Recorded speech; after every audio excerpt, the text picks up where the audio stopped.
बिस्मिल्लाहिर्रहमानिर्रहीम। अस्सलाम वालेकुम स्टूडेंट्स, मेरा नाम इमरान अहमद है और मैं आपका कंप्यूटर साइंस का टीचर हूँ। स्टूडेंट्स, आज हम अपने ग्रेड 7 का यूनिट नंबर 5 की एक्सरसाइजेज देखेंगे। और स्टूडेंट्स, आज की एक्सरसाइज के अंदर हम ये देखेंगे कि अगर हमारे पास कोई स्टेटमेंट गिवन है और कुछ ऑप्शंस अवेलेबल हैं तो हमने बेस्ट ऑप्शन कैसे सिलेक्ट करनी है। स्टूडेंट्स, उसके बाद हम कुछ फिल इन द ब्लैंक्स की बात करेंगे। फिर हम कुछ बात करेंगे कि अगर हमने राइट एंड रॉन्ग स्टेटमेंट्स का आइडेंटिफाई करना हो कि कौन सी स्टेटमेंट हमारी राइट है और कौन सी रॉन्ग है। तो आइए स्टूडेंट्स, फिर आज के लेक्चर फॉर्मली स्टार्ट करते हैं। तो स्टूडेंट्स, ये हमारा यूनिट नंबर 5 है जिसका नाम है इंट्रोडक्शन टू क्यू बेसिक। हमने प्रीवियस लेक्चर्स के अंदर क्यू बेसिक के बारे में बहुत सारी इंफॉर्मेशन ली, हमने प्रोग्राम उसके अंदर डिजाइन करके भी देखे। स्टूडेंट्स, आज हम ये देखेंगे कि उससे रिलेटेड हमारे पास जो एक्सरसाइज के अंदर क्वेश्चंस अवेलेबल हैं उसका हम सोल्यूशन कैसे निकाल सकते हैं। लेकिन एक बात याद रखनी है आपने कि आपने एक्सरसाइज के क्वेश्चंस के आंसर फाइंड आउट करने से पहले आपने जो प्रीवियस हमने लेक्चर्स लिए उनको आपने अच्छी तरह समझना है, क्योंकि अगर आपको लेक्चर्स अच्छी तरह समझ आए हैं तो आप इन क्वेश्चंस के आंसर भी इजीली लिख सकते हो। और स्टूडेंट्स, मैं रिकमेंड करूंगा कि आप अपनी जो टेक्स्ट बुक है अपने पास रखें, उसमें ओपन करें अपनी एक्सरसाइजेस को, और उसके साथ साथ आप अपने पास पेन और कॉपी जो पास रखें। और यहाँ पर मैं जो सोल्यूशन आपको बताऊंगा आप सोल्यूशन अपने पास इसको नोट डाउन करते रहें, ताकि एग्जाम्स के अंदर जब आपसे क्वेश्चंस आए तो आपको ऑलरेडी उसका सोल्यूशन आपके पास मौजूद होगा, तो आप उसमें से जो इजीली उसको याद रख सकते हैं। तो स्टूडेंट्स, पहली एक्सरसाइज है हमारे पास ए एक्सरसाइज, जिसके अंदर पूछा यही है कि choose the correct option. Students, इसके अंदर होता क्या है मैं आपको पहले वो बता देता हूँ। एक आपको स्टेटमेंट गिवन होती है और उसके अगेंस्ट आपके पास कुछ ऑप्शंस होती हैं। इस केस के अंदर A B C mean 3 options आपको अवेलेबल हैं। आपने इसमें से बेस्ट जो ऑप्शन है वो यहाँ पे राइट डाउन करनी होती है। अब इसको करने का तरीका क्या है? एक चीज तो ये कि आप रट्टा मार लें, लेकिन स्टूडेंट्स आपको पता है कि आपके ग्रेड 7 के अंदर आपकी जो कंप्यूटर की बुक है उसके अंदर बहुत सारे यूनिट्स मौजूद है, और आपका जो फाइनल एग्जाम होता है उसके अंदर आपके तमाम यूनिट्स में से क्वेश्चंस आते हैं। तो अगर आप रट्टा मारेंगे तो पॉसिबल है कि आप एग्जाम के अंदर आंसर ना दे सके, या आपको याद ना रहे, या आप कंफ्यूज हो जाए। तो उसका बेहतरीन हल ये होता है कि आप स्टेटमेंट को अच्छी तरह रीड आउट करें। रीड आउट करने के बाद ये चेक करें कि ये जो स्टेटमेंट है जो आपको गिवन है, ये स्टेटमेंट किस एरिया से है, मीन आपने कौन सा यूनिट ऐसा पढ़ा था जो इससे रिलेट कर रहा है। फिर उस यूनिट में हमने जो लेक्चर्स लिए थे, आपने जो लेक्चर्स सुने होंगे, उन लेक्चर्स के कॉन्सेप्ट को माइंड में लेके आए। और जब आप उन कॉन्सेप्ट को माइंड में लेके आएंगे तो आपको बेस्ट ऑप्शन सिलेक्ट करने में कोई मुश्किल फिर पेश नहीं आएगी। तो ये चीज़ आपने याद रखनी है, कॉन्सेप्चुअली चीज़ को क्लियर करें बजाय इसके कि उसका रट्टा मारें, ताकि आपको देर तक ये चीज़ें याद रह सके। नंबर 1 है हमारे पास, dash command is use to clear the output screen. Students, lectures के अंदर हमने कमांड और स्टेटमेंट ये ऑल्टरनेटिवली ये वर्ड्स यूज किए थे। तो कमांड्स को आप एज ए स्टेटमेंट भी यूज कर सकते हो और स्टेटमेंट को आप कमांड भी कह सकते हो। So dash command is use to clear the output screen, mean output screen को क्लियर करने के लिए हमारे पास कौन सी कमांड है जो हम यूज करते हैं। हमने कुछ कमांड्स करके देखी थी, अब वो कौन कौन सी कमांड थी, ऑप्शंस देखते हैं हमारे पास ऑप्शन में क्या है और बेस्ट कौन सा आंसर हमारा हो सकता है। ए है REM, बी है CLS और सी है END मीन एंड। स्टूडेंट्स, अब आपको इन कमांड्स का पता होना चाहिए ये कमांड्स करती क्या है। अगर आपको इनका पता नहीं है तो फिर आपको बेस्ट आंसर फाइंड आउट करना जो है वो मुश्किल पेश आ सकती है। अब क्लियर स्क्रीन की बात हो रही है कि आपकी जो आउटपुट स्क्रीन है उसको क्लियर करना है। आपको बताए REM आपकी रिमार्क्स की स्टेटमेंट होती है, मीन अगर आपने कोई रिमार्क्स देना अपने प्रोग्राम के अंदर तो आप REM जो है उसके कीवर्ड को यूज करते हो, या REM का जो स्टेटमेंट है उसको आप यूज करते हो। एंड की स्टेटमेंट को आप यूज करते हो जब अपने प्रोग्राम को आपने एंड करना हो, मीन टर्मिनेट करना हो प्रोग्राम को, और नॉर्मली ये आपके प्रोग्राम के सबसे आखिर के अंदर ये स्टेटमेंट लिखी जाती है। अब आपको सिर्फ CLS बनता है, और स्टूडेंट्स आपको पता है CLS जो है इसके फुल फॉर्म आप देखें तो क्लियर स्क्रीन ही है, और क्लियर स्क्रीन ही आपसे कहा गया कि क्लियर द आउटपुट स्क्रीन। तो इसका मतलब है कि आपका जो बेस्ट आंसर है इस केस में वो CLS है। तो इस तरह आप आंसर आइडेंटिफाई करें स्टेटमेंट को देखते हुए, स्टेटमेंट से रिलेटेड आपका आंसर होना चाहिए। और कई दफा स्टेटमेंट के अंदर आपको आंसर भी मिल जाता है या उसका हिंट जरूर आपको मिल जाता है, जिस तरह यहाँ पे आपको हिंट मिल रहा है क्लियर द आउटपुट स्क्रीन, और CLS की फुल फॉर्म आपकी बेसिकली क्लियर स्क्रीन ही होती है। तो यहाँ से आप आंसर फाइंड आउट कर सकते हैं। तो मैं यहाँ पे मेंशन कर देता हूँ CLS। So CLS command is used to clear the output screen. Number 2, a dash is a fixed value in the program. अब यहाँ पे क्या हिंट है आपके पास? Fixed value. प्रोग्राम के अंदर ऐसी कौन सी चीज होती है जिसकी वैल्यू हमेशा फिक्स रहती है? अब ऑप्शंस पे देखते हैं, ऑप्शंस हमारे पास क्या है? A is keyword, B is alphabet, C is constant. Students, अगर आप इन तीनों में से देखें तो कांस्टेंट का जो डेफिनेशन है बेसिकली वो यही कि कांस्टेंट की डेफिनेशन है कि कांस्टेंट मीन फिक्स्ड। तो इसका मतलब है कि फिक्स्ड जो है आपका रिलेट कर रहा है कांस्टेंट के साथ। तो इसका मतलब है कि आपका इस केस के अंदर जो ऑप्शन सी है वो आपका आंसर हो सकता है। तो मैं यहाँ पे कांस्टेंट मेंशन कर देता हूँ, कांस्टेंट।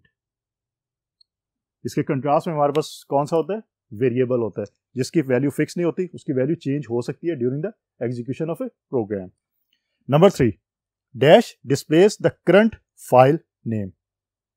अब ऐसी कौन सी चीज है जो डिस्प्ले करती है करंट फाइल नेम, मीन अगर आपने कोई फाइल ओपन की हुई है तो वो फाइल नेम आपको जो वो नजर आए, डिस्प्ले करे। कौन सी चीज है जो ये काम करती है, status bar, title bar, menu bar. Friends again आप नाम से अंडरस्टैंड करें, टाइटल बार मीन टाइटल आपके प्रोग्राम या फाइल का टाइटल जो दे रहा है, इसका मतलब है कि displace the current file name. In fact title bar के अंदर आपकी ये इंफॉर्मेशन होती है। तो अगर आपको कीवर्ड्स के आंसर पता है, कीवर्ड्स के आपको मतलब पता है, तो आप इजीली आइडेंटिफाई कर सकते हो कि बेस्ट ऑप्शन आपकी कौन सी हो सकती है। तो इस केस में मैं यहां मेंशन कर देता हूं टाइटल बार। अब स्टूडेंट्स देखते हैं नंबर 4 के ऊपर हमारे पास कौन सी स्टेटमेंट अवेलेबल है और उसके अगेंस्ट हमारे पास जो ऑप्शंस है उसमें से बेस्ट ऑप्शन हम कैसे आइडेंटिफाई कर सकते हैं। So let's see. Number 4, dash is an assignment statement. अब स्टूडेंट्स हमने अपने लेक्चर्स के अंदर एक स्टेटमेंट ऐसी पढ़ी थी जिसको हमने असाइनमेंट स्टेटमेंट का नाम दिया था। अब वो कौन सी थी ये आपको याद होना चाहिए, ये आपको पता होना चाहिए। ऑप्शन है end, let end CLS। Students आपको याद होना चाहिए कि असाइनमेंट स्टेटमेंट आपकी लेट की स्टेटमेंट होती है। तो मैं यहां पे इसको मेंशन कर देता हूं, LET mean let statement. Number 5, and is a dash operator.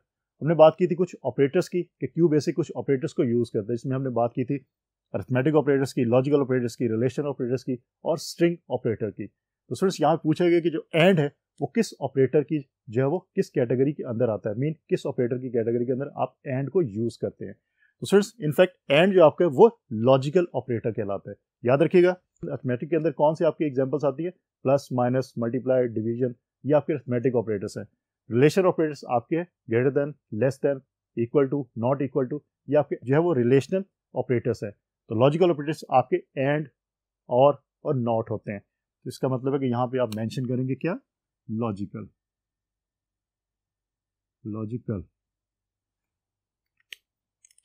तो स्टूडेंट्स इस तरह आप जो है अगर आपको स्टेटमेंट गिवन है और आपके पास कुछ ऑप्शंस अवेलेबल है, आप बेस्ट ऑप्शन जो है सिलेक्ट करके आंसर में राइट डाउन कर सकते हैं। लेकिन अगेन याद रखिएगा स्टेटमेंट को अच्छी तरह आपने रीड करना है और तमाम ऑप्शंस को भी आपने रीड करना है। ऐसा नहीं कि पहली ऑप्शन अगर आपको सही लगती है तो आप उसी को सिलेक्ट करें, बाकी ऑप्शंस को आप रीड आउट ना करें, उनको भी आपने अच्छी तरह रीड करना है। तो ये चीज़ आपने याद रखनी है। अब बात करते हैं एक्सरसाइज बी की, फिल इन द ब्लैंक्स। तो स्टूडेंट्स हमारे पास स्टेटमेंट अवेलेबल है, उसके अंदर हमारे पास ब्लैंक स्पेसेस अवेलेबल होती हैं और आपने अप्रोप्रिएट कीवर्ड के साथ उन ब्लैंक स्पेसेस को फिल आउट करना है। और वो अप्रोप्रिएट कीवर्ड्स आपको ऑलरेडी गिवन है, आपने इसमें से चूज करके यहाँ पे आंसर में लिखना है।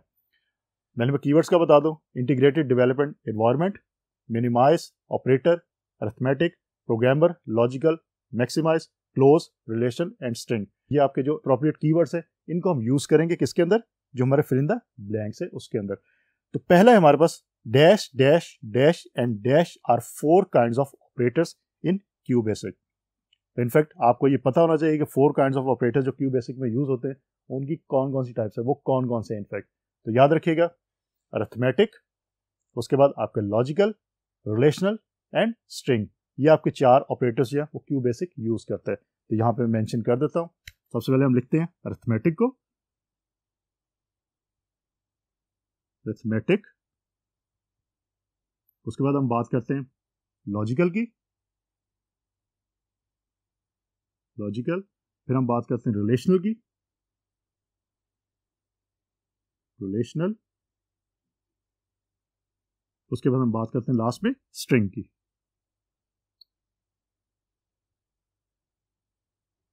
तो ये 4 टाइप्स के आपके ऑपरेटर्स जो हैं वो क्यू बेसिक के अंदर यूज होते हैं। ये चीज आपने याद रखनी है अच्छी तरह। Number 2, the title bar contains dash, dash and dash buttons. Students title bar आपकी होती है जो टॉप ऑफ द प्रोग्राम आपको शो होती है और आपको पता है कि उसके अंदर आपके 3 जो टॉप राइट साइड के ऊपर आपको जो है वो 3 बटन्स नजर आते हैं।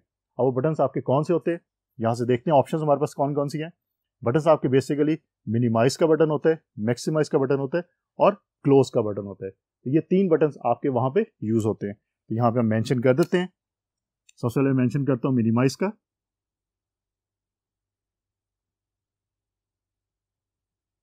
Minimise, then maximise, maximise and then close. तो ये आपके 3 जो है बटन्स वो टाइटल बार के ऊपर मौजूद होते हैं। फ्रेंड्स देखें, आप लोग जो स्टेटमेंट भी आप देख रहे हैं वो स्टेटमेंट बेसिकली इस चीज़ से रिलेटेड है कि आपने क्यू बेसिक को अगर यूज़ किया है तो आपके लिए ये प्रॉब्लम नहीं हो सकता कि आप इसमें आंसर लिख सकें।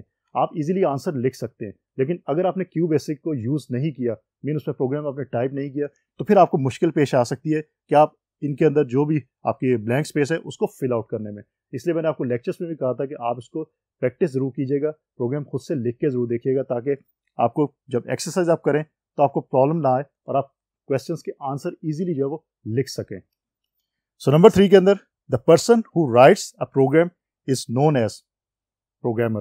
प्रोग्राम से प्रोग्रामर, तो ये चीज़ याद रखिएगा, जो पर्सन प्रोग्राम राइट करता है वो प्रोग्रामर कहलाता है। और आप स्टूडेंट्स, आप लोग भी प्रोग्रामर हो, क्योंकि आपने प्रीवियस लेक्चर के अंदर जो प्रोग्राम खुद से लिखे हैं, अगर नहीं लिखे तो आप लिख लीजिए उनको प्रोग्राम्स को और उनकी प्रैक्टिस कीजिए, ताकि आप भी अपने आप को प्रोग्रामर कह सके। सो यहाँ पे आएगा प्रोग्रामर, मैं लिख देता हूँ यहाँ पे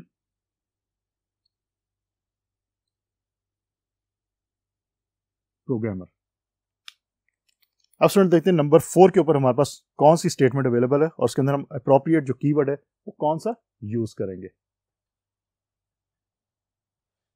so number 4, IDE stands for, students ये एक एब्रीविएशन है IDE, तो आपको पता होना चाहिए कि IDE stands for what, integrated development environment.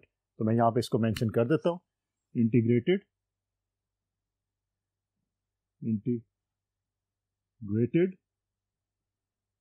then development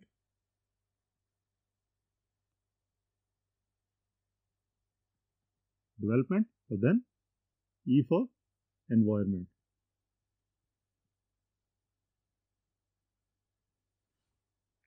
तो एब्रीविएशन याद रखिएगा, आपके लेक्चर्स के अंदर जितनी भी हमने एब्रीविएशंस की बात की है वो एब्रीविएशंस का आपको पता होना चाहिए, क्योंकि आपके एग्जाम्स में पूछी जा सकती है। Number 5, end dash defines the type of operation to be perform on data. Students हमारे पास जो कीवर्ड्स मौजूद है उसमें सिर्फ एक ही कीवर्ड आपका जो बचता है ऑपरेटर का, और यहाँ पे आपका जो आंसर है वो भी ऑपरेटर ही है। तो यहाँ पे हम लिखेंगे an operator defines the type of operation to be perform on data. Mean operator क्या होता है, अगर आपने 2+2 करना है और आंसर आपका 4 आता है तो प्लस जो आप यूज करें दैट इज एन ऑपरेटर। तो ऑपरेटर आपका, उसकी डेफिनेशन आपके पास ये मौजूद है। अब फ्रेंड हम बात करते हैं कि अगर हमारे पास स्टेटमेंट अवेलेबल है और हमने इसमें से चेक करना है कौन सी स्टेटमेंट हमारी जो है वो करेक्ट है और कौन सी रॉन्ग स्टेटमेंट है, तो हम कैसे सिलेक्ट कर सकते हैं। मीन इसको हम ट्रू फॉल्स भी कह सकते हैं, राइट एंड रॉन्ग का नाम भी दे सकते हैं। सो पहली स्टेटमेंट है input is an assignment statement. Again आपको पता होना चाहिए कि असाइनमेंट स्टेटमेंट आपकी कौन सी होती है, और हमने करके भी देखा था अपने लेक्चर्स के अंदर, असाइनमेंट स्टेटमेंट आपकी कौन सी होती है, लेफ्ट की स्टेटमेंट। इसका मतलब है कि यहाँ पे जो मेंशन है input is an assignment statement, ये आपकी जो है क्या होगी, रॉन्ग स्टेटमेंट है। तो इसको मैं सिंपली क्या करूंगा, इसको मैं क्रॉस कर दूंगा।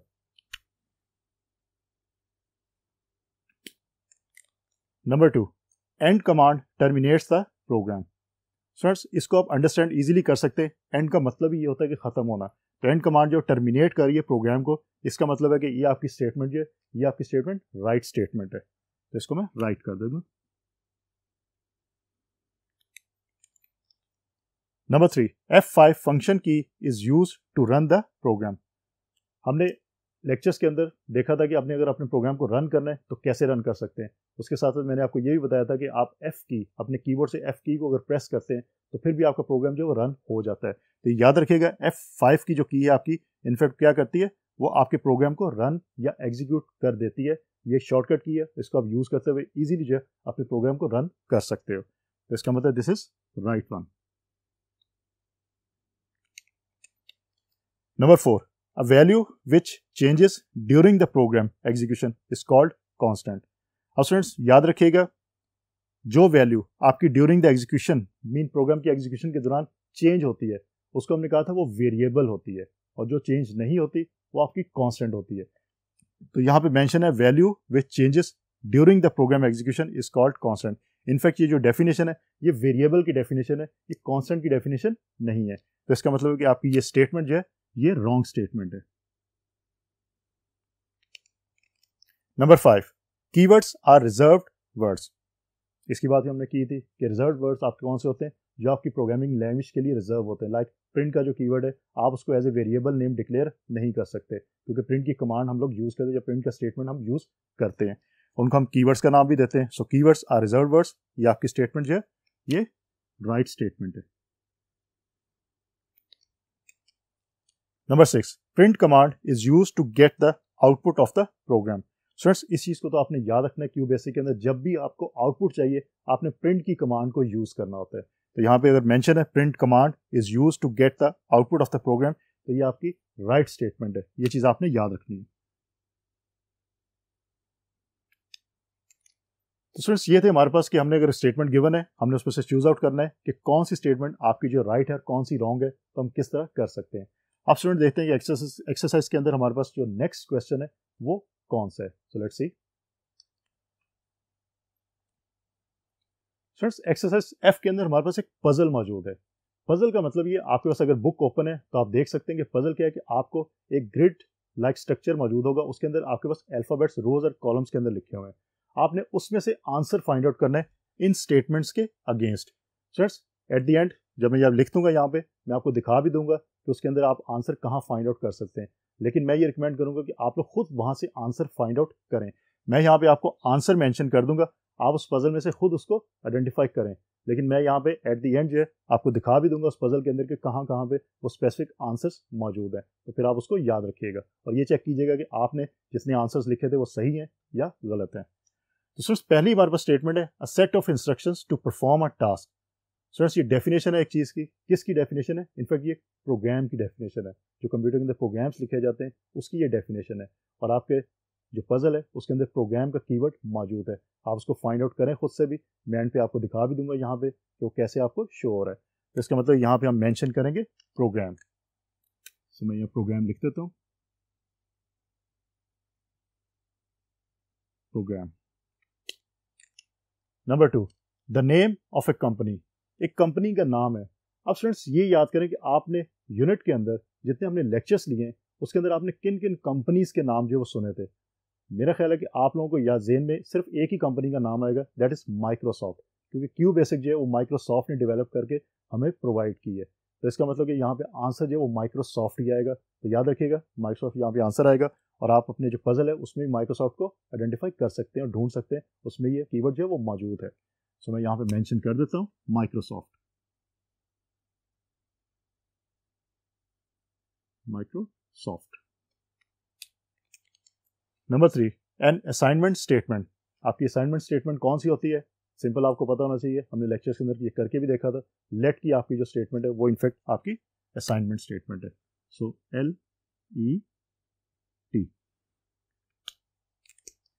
Number 4, command used to get the output. Student जहां पे आपके पास ये पूछा जाए कि आउटपुट के लिए आप कौन सी कमांड यूज करते हैं, तो आपके जहन में एक ही नाम आना चाहिए, प्रिंट की कमांड का, क्योंकि आप लोग आउटपुट लेने के लिए प्रोग्राम से आपने अगर आपने आउटपुट लेनी है तो आपको एक ही कमांड यूज करते हैं, दैट इज प्रिंट कमांड। तो यहाँ पे हम मेंशन करेंगे प्रिंट।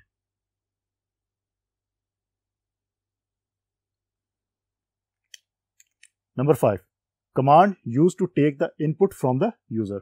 अब स्टूडेंट्स अगर आप इस स्टेटमेंट को गौर से देखें तो इसके अंदर ही आपको आंसर भी मिल जाएगा। कैसे? Command use to take the input from the user, mean user से अगर इनपुट लेनी है तो आपको पता है यूजर से इनपुट लेने के लिए आप इनपुट की कमांड ही यूज करते हैं, तो आपको क्वेश्चन के अंदर से ही आंसर भी मिल गया। तो इस तरह भी आप आंसर आइडेंटिफाई इजीली कर सकते हैं। तो मैं यहाँ पे मेंशन कर देता हूँ input, input. Number 6, a screen of Q basic. Q basic के अंदर हम दो टाइप की स्क्रीन की हमने बात की थी, एक एडिटर स्क्रीन की और एक आउटपुट स्क्रीन की। अब आपके पजल के अंदर दोनों में से जो आंसर मौजूद है आपने उस आंसर को यहाँ पे लिखना है। आप ऐसा नहीं कर सकते आप यहाँ पे एडिटर स्क्रीन लिख लें और आपके पजल के अंदर एडिटर जो है उसका कीवर्ड मौजूद ही ना हो। इसलिए याद रखिएगा आपके जो पजल के अंदर है वहाँ पे आउटपुट का कीवर्ड मौजूद है, तो आप यहाँ पे मेंशन करेंगे आउटपुट्स। तो मैं यहाँ पे लिख देता हूँ आउटपुट।